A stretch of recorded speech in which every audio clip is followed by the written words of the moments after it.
The chair now recognizes the gentleman from Illinois, Mr. Quigley, for 5 minutes. Thank you, Mr. Speaker.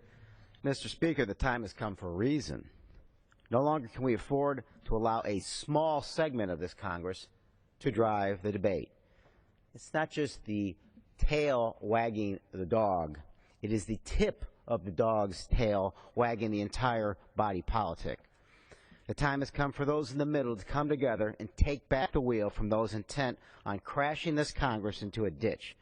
As I stand here today, the government of the United States is shuttered, down by nothing more than brinksmanship. Small business loans are not being processed. The Center for Disease Control Flu Prevention Program is being halted. And the National Institute of Health is no longer accepting kids into a cancer research program.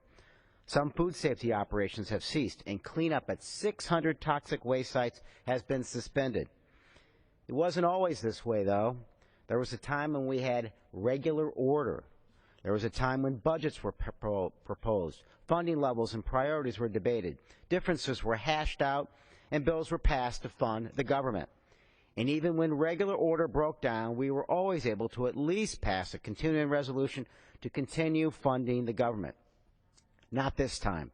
This time, an effort to repeal a law that was passed by both houses, signed by the President, approved by the Supreme Court, has shanghaied all federal spending. Many across the aisle acknowledge how harmful and irresponsible such a plan is. Senator McCain said, "In the United States Senate, we will not repeal or defund Obamacare, and to think we can is not rational."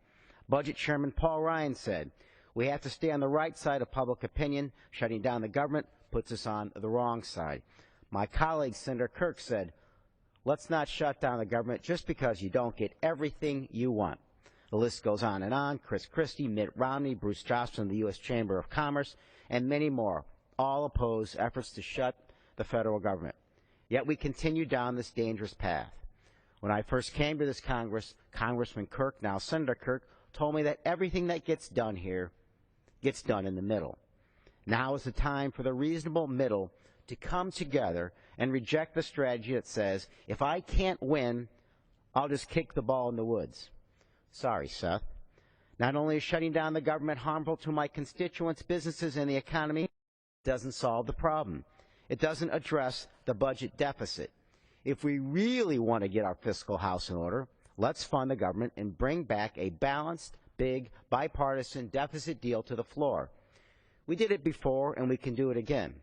I, along with only 37 colleagues, voted for the Cooper-Latourette budget, which mirrored the bipartisan Simpson-Bowles plan. Where were those so concerned with the debt then? If the fiscal watchdogs on the other side of the aisle really want to solve our budget woes, let's get together on a big budget deal.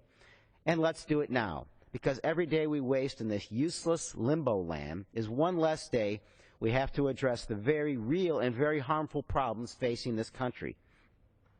We have got to pass comprehensive immigration reform, a farm bill, an infrastructure funding bill, a reauthorization of the Elementary and Secondary Education Act, reasonable gun reforms, tax reform, and numerous other much-needed legislation. But without doing the basic work of Congress, like passing a budget, we can't address the real issues facing us. As long as we continue to look in the rearview mirror at a law passed 3 years ago, approved by the Supreme Court, we will fail to navigate the real obstacles before us. We need to keep our eyes on the road and come together to solve the real challenges that lie ahead. Thank you, and I yield back.